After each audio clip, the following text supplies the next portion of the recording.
करो, सीडीपी में सबसे ज्यादा सवाल यहीं से आते हैं। नोटबुक तैयार है क्योंकि अब एनसीईआरटी का पूरा निचोड़ शुरू होने वाला है। अगर सिलेक्शन को लेकर सीरियस हो तो अभी के अभी इस वीडियो को लाइक करो। तो चलो शुरू करते हैं।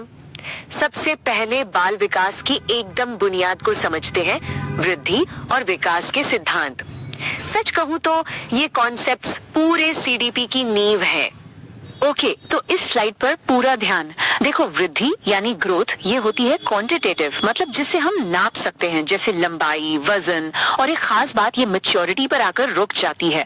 दूसरी तरफ है विकास यानी डेवलपमेंट, ये क्वालिटेटिव है, ये फिजिकल, मेंटल, सोशल, मतलब हर पहलू को मिलाकर जिंदगी भर चलता रहता है। बिल्कुल इसे ऐसे समझो, एक बच्चे की हाइट बढ़ना ग्रोथ है, पर उसका अपने खिलौने दूसरे बच्चों के साथ शेयर करना सीखना डेवलपमेंट है। सिंपल है, ग्रोथ दिखती है, डेवलपमेंट महसूस होता है। अब विकास की दिशा के दो सबसे जरूरी सिद्धांत एग्जाम में पक्का आते हैं। पहला है सिफेलोकॉर्डल यानी सिर से पैर की तरफ, और दूसरा है प्रॉक्सिमोडिस्टल मतलब सेंटर से बाहर की तरफ। सही कहा, मतलब एक बच्चा पहले अपने सिर को संभालना सीखता है, फिर अपनी टैंगों को। ये हो गया सिफेलोकॉर्डल। और बच्चे की बाजुओं का विकास उसकी उंगलियों से पहले होता है, ये हुआ प्रॉक्सिमोडिस्टल। कमेंट में यस लिखो अगर ये क्लियर हुआ तो। चलो फटाफट इसी पर एक सवाल सॉल्व करते हैं।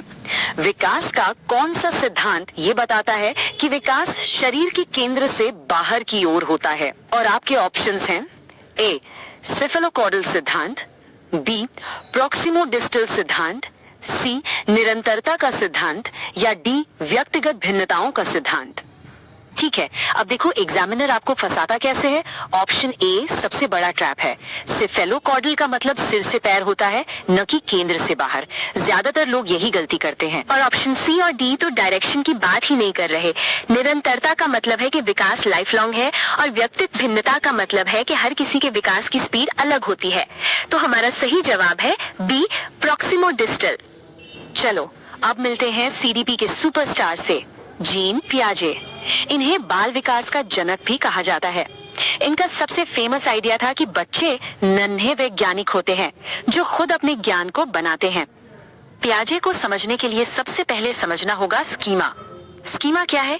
ये हमारे दिमाग में जानकारी के छोटे छोटे पैकेट या बिल्डिंग ब्लॉक्स हैं। हाँ, इसे और आसान बनाते हैं। सोचो, स्कीमा हमारे दिमाग में एक मेंटल फोल्डर जैसा है जिसमें हम चीजों की जानकारी रखते हैं। जैसे एक बच्चे के दिमाग में कुत्ते का एक फोल्डर है, 4 पैर, 1 पूंछ और भौं भौं की आवाज। अच्छा, अब हम इन स्कीमास का इस्तेमाल कैसे करते हैं?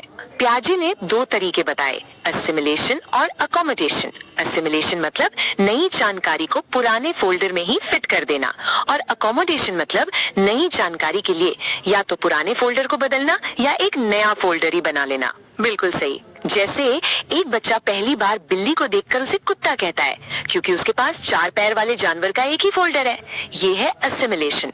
लेकिन जब उसे बताया जाता है कि अरे ये तो बिल्ली है, तो वो अपने दिमाग में बिल्ली के लिए एक नया फोल्डर बना लेता है। इसे कहते हैं अकोमोडेशन। पियाजे ने कॉग्निटिव डेवलपमेंट की ये 4 स्टेजेस दी हैं। और एक बात याद रखना, पियाजे के हिसाब से विकास लगातार नहीं बल्कि इन स्टेजेस में होता है। ये 4 स्टेज है, sensory motor, pre operational, concrete operational और फॉर्मल ऑपरेशनल। बिल्कुल, और ये स्टेजेस आपको टिप्स पर याद होनी चाहिए। कमेंट्स में यस जरूर लिखना अगर ये चारों स्टेजेस क्लियर हो गई तो। चलिए एक क्लासिक सी-टेट सवाल देखते हैं। एक बच्चा गिर जाता है और रोते हुए कहता है फर्श ने मुझे मारा। पियाजे के अनुसार ये किस चीज का उदाहरण है? आपके ऑप्शंस हैं ए ईगोसेंट्रिज्म, बी ऑब्जेक्ट परमानेंस, सी एनिमिज्म, या डी कंजर्वेशन। यहाँ पर ईगोसेंट्रिज्म और एनिमिज्म में कंफ्यूज नहीं होना है। ईगोसेंट्रिज्म का मतलब है दूसरों का व्यू पॉइंट न समझ पाना, जबकि यहाँ बच्चा निर्जीव चीज को जिंदा समझ रहा है, तो एक गलत है। बिल्कुल। और ऑब्जेक्ट परमानेंस तो सेंसरी मोटर स्टेज में होता है, और कंजर्वेशन कॉन्क्रीट ऑपरेशनल स्टेज में। बच्चे का फर्श को जिंदा समझना प्री ऑपरेशनल स्टेज की खासियत है, जिसे जीववाद यानी एनिमिज्म कहते हैं। तो सही जवाब है सी। अब बारी है लेव वाइगोत्स्की की। ये एक सामाजिक रचनावादी थे। इनके सिद्धांत को समझने का एक ही मंत्र है, याद कर लो, SCL, यानी समाज, सोसाइटी, संस्कृति, कल्चर और भाषा, लैंग्वेज। वाइगोत्स्की का सबसे फेमस कॉन्सेप्ट है ZPD, यानी जोन ऑफ प्रॉक्सिमल डेवलपमेंट।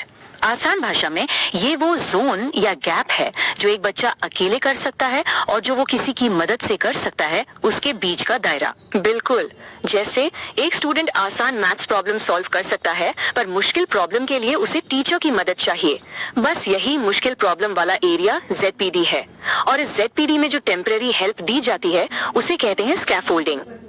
दोस्तों, ये स्लाइड एग्जाम के लिए सबसे जरूरी है। वाइगोत्स्की बनाम पियाजे की जंग। वाइगोत्स्की का मानना था कि हम समाज से सीखते हैं और भाषा हमारे विचारों को बनाती है, जबकि पियाजे ठीक इसका उल्टा मानते थे। और इसमें सबसे बड़ा एग्जाम ट्रैप है बच्चे का खुद से बात करना। वाइगोत्स्की के लिए ये प्राइवेट स्पीच है, जो खुद को गाइड करने का एक पॉजिटिव टूल है, लेकिन पियाजे के लिए ये ईगोसेंट्रिक स्पीच है, जो दिखाती है कि बच्चा अभी मैच्योर नहीं है। कमेंट में यस लिखो अगर ये डिबेट क्लियर हुई तो चलो इसी डिबेट पर एक सवाल करते हैं। एक 5 साल की बच्ची एक पजल सॉल्व करते हुए खुद से बातें कर रही है। लेव वाइगोत्स्की इसे क्या कहेंगे? आपके ऑप्शंस हैं: A egocentric speech, B private speech, C scaffolding या डी एसिमिलेशन। देखा, यही है क्लासिक ट्रैप। ऑप्शन ए यानी ईगोसेंट्रिक स्पीच, ये पियाजे का टर्म है, वाइगोत्स्की का नहीं, और सवाल में वाइगोत्स्की के बारे में पूछा गया है। बिल्कुल, स्कैफोल्डिंग तो दूसरों से मिली मदद है और एसिमिलेशन पियाजे का कॉन्सेप्ट है। इसलिए वाइगोत्स्की के अनुसार बच्ची का खुद से बात करना सेल्फ रेगुलेशन है, जिसे वो प्राइवेट स्पीच कहते हैं। तो सही जवाब है बी। अगर अब तक का ये सेशन हेल्पफुल लगा है तो अपनी रैंक पक्की करने के लिए सब्सक्राइब बटन जरूर दबा दो। और हाँ, इसे अपने स्टडी पार्टनर के साथ शेयर करना तो बनता है। चलो भाई, अब अगले सेक्शन पर चलते हैं। यहाँ हम बात करेंगे कोलबर्ग के नैतिक विकास और गार्डनर के बहुबुद्धि सिद्धांत की। दोनों ही बहुत इंटरेस्टिंग हैं। कोहलबर्ग ने अपनी थ्योरी को कहानियों से समझाया, और सबसे फेमस कहानी है हिंज की दुविधा। क्या हिंज को अपनी मरती हुई पत्नी के लिए दवा चुरानी चाहिए? यहाँ कोहलबर्ग के लिए हाँ या ना जरूरी नहीं था, बल्कि जवाब के पीछे का रीजन मतलब तर्क सबसे ज्यादा जरूरी था। तो इसी तर्क के आधार पर कोहलबर्ग ने नैतिकता के 3 लेवल दिए। पहला प्री कन्वेंशनल, जो सिर्फ सजा और इनाम पर चलता है। दूसरा कन्वेंशनल, जो समाज के नजरों में अच्छा बनने और कानून मानने पर चलता है। और तीसरा पोस्ट कन्वेंशनल, जो ऊंचे नैतिक सिद्धांतों पर आधारित है। इसे याद रखने का एक आसान तरीका है। लेवल 1 मतलब मुझे क्या मिलेगा, लेवल 2 मतलब लोग क्या कहेंगे, और लेवल 3 मतलब सही क्या है। अब बात करते हैं हॉवर्ड गार्डनर की। उन्होंने कहा कि सवाल ये नहीं है कि आप कितने स्मार्ट हैं, सवाल ये है कि आप किस तरह से स्मार्ट हैं। और उन्होंने ये 8 तरह की स्मार्टनेस बताई, जैसे लिंग्विस्टिक यानी शब्दों के जादूगर कुमार विश्वास, बॉडीली काइनेस्थेटिक MS धोनी, और इंटरपर्सनल यानी लोगों को समझने वाले doctor APJ Abdul Kalam. Comment में बताओ इन 8 में से आपकी सुपर पावर कौन सी है। अब एक बहुत ही जरूरी सवाल जो कोहलबर्ग की आलोचना पर है। कैरल गिलिगन ने कोहलबर्ग के सिद्धांत की आलोचना करते हुए कहा कि ये न्याय के नजरिए पर ज्यादा और देखभाल के नजरिए पर कम ध्यान देता है। उन्होंने ये देखभाल का नजरिया किसमें ज्यादा पाया? आपके ऑप्शंस हैं: ए बच्चों में, बी महिलाओं में, सी सामूहिक संस्कृतियों के लोगों में, या डी बुजुर्गों में। ये सवाल बहुत इंपॉर्टेंट है।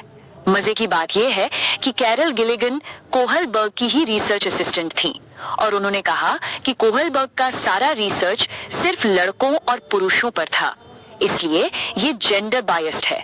उन्होंने न्याय की नैतिकता के मुकाबले देखभाल की नैतिकता का कॉन्सेप्ट दिया, जो उन्होंने महिलाओं में ज्यादा पाया। इसलिए इसका सही जवाब है बी महिलाएं। चलिए अब हम अपने आखिरी टीचिंग सेक्शन पर आ गए हैं, जहां हम स्किनर के बिहेवियरिज्म को क्लासरूम टीचिंग और असेसमेंट से जोड़कर देखेंगे। BF स्किनर का ऑपरेंट कंडीशनिंग का सिद्धांत रीइंफोर्समेंट यानी पुनर्बलन पर टिका है। पॉजिटिव रीइंफोर्समेंट का मतलब है किसी अच्छे बिहेवियर को बढ़ाने के लिए कुछ अच्छा देना, जैसे होमवर्क करने पर तारीफ करना। और अब सुनो सबसे बड़ा एग्जाम ट्रैप। नेगेटिव रीइंफोर्समेंट का मतलब सजा देना बिल्कुल नहीं है। इसका मतलब है किसी अच्छे बिहेवियर को बढ़ाने के लिए किसी बुरी या परेशान करने वाली चीज को हटा देना, जैसे सही जवाब देने पर बच्चे को डांटना बंद कर देना। देखो, आज के जमाने में असेसमेंट का मकसद बच्चों को रैंक देना नहीं, बल्कि उनकी लर्निंग को बेहतर बनाना है। इसके 3 मेन टाइप हैं: असेसमेंट फॉर लर्निंग, जो पढ़ाने के दौरान फीडबैक के लिए होता है, असेसमेंट एज लर्निंग, जिसमें बच्चे खुद को असेस करना सीखते हैं, और असेसमेंट ऑफ लर्निंग, जो यूनिट के अंत में होता है, जैसे फाइनल एग्जाम। कमेंट में यस लिखो अगर ये तीनों क्लियर हुए तो।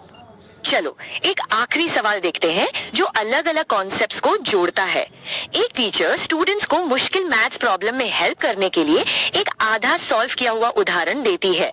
वाइगोत्स्की के अनुसार इस टेक्निक को क्या कहते हैं? आपके ऑप्शंस हैं ए पॉजिटिव रीइंफोर्समेंट, बी स्कैफोल्डिंग, सी ZPD या डी फॉर्मेटिव असेसमेंट। यहाँ ऑप्शन ए तो हो ही नहीं सकता क्योंकि रीइंफोर्समेंट स्किनर का कॉन्सेप्ट है, वाइगोत्स्की का नहीं। और अब सुनो सबसे बड़ा कंफ्यूजन, ZPD वो जोन है जहाँ मदद दी जाती है, वो खुद मदद नहीं है। टीचर जो आधा सॉल्व किया हुआ उदाहरण दे रही है वो एक टेम्परेरी मदद है और इसी मदद को वाइगोत्स्की ने स्कैफोल्डिंग कहा है। तो सही जवाब है बी। और अब समय है हमारे क्विक फायर राउंड का। हम सवाल पूछेंगे, आप वीडियो पॉज करके जवाब देना। पहला सवाल, किसने कहा कि बच्चों की सोच बड़ों से मात्रा में एक जैसी लेकिन क्वालिटी में अलग होती है? थोड़ा ठहराओ, पियाजे।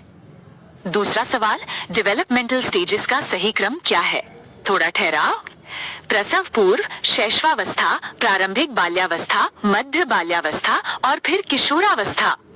तीसरा और आखिरी सवाल, एक गिफ्टेड स्टूडेंट अपसारी चिंतन यानी डाइवर्जेंट थिंकिंग दिखाता है, इसका मतलब क्या है?